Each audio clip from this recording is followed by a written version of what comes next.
भोंदूबाबा अशोक खरात प्रकरणात पोलीस तपासाला नवे वळण लागलेले आहे। बड्या आयुर्वेदिक औषधं आणि जडीबुटी दुकानाच्या मालकाची आता चौकशी होणार आहे। खरातने या दुकानातून हरणाची कस्तुरी आणि जडीबुटी खरेदी केल्याचा संशय।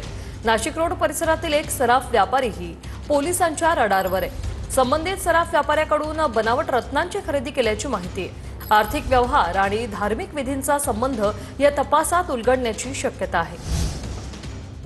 चंदन पुजाधिकारी आमचे प्रतिनिधी आपल्या सोबत थेट जोडले गेलेले आहेत। चंदन, आपण पाहतोय याला आता एक वेगळं वळण आलेलं आहे, काय सांगाल?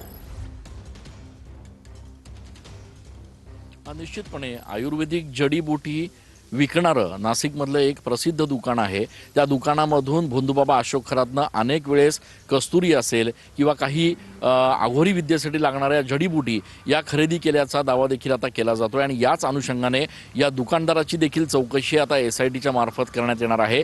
यासोबतच भोंदूबाबा अशोक खरात आपल्या भक्तांना जे खोटे खडे आणि जे खोटे रत्न देऊन लुबाडत होता, लाखो रुपयांना ते त्यांना विकत होता, त्या ज्वेलरी दुकानदाराची देखील आता चौकशी होणार असल्याची माहिती समोर येते आहे। त्याच्यामुळे हा ज्वेलरी दुकानदार देखील आता पोलिसांच्या रडारवर आलेला आहे आणि त्यासोबत नाशिकमधला एक प्रसिद्ध दुकानदार जो आयुर्वेदिक जडीबुटी विकतो तो देखील आता पोलिसांच्या आणि SITच्या रडारवर आलेला आहे। या संपूर्ण प्रकरणामध्ये एक गोष्ट निश्चित आहे की भोंदूबाबा अशोक खरात हा येणाऱ्या भाविकांना लुबाडून त्यांच्याकडनं लाखो रुपये घेत होता, मात्र स्थानिक दुकानांमधूनच ते सगळे साहित्य खरेदी करून त्यांना देत होता। त्याच्यामुळे या संपूर्ण प्रकरणामध्ये आतापर्यंत किती वेळेस या दुकानदारांकडे भोंदूबाबा अशोक खरात गेला, किती वेळेला त्यांनी त्याच्याकडनं खरेदी केली, याची देखील तपासणी आता क्राईम ब्रांच आणि SIT करणार आहे। धन्यवाद चंदन, तुम्ही दिलेल्या या माहितीसाठी।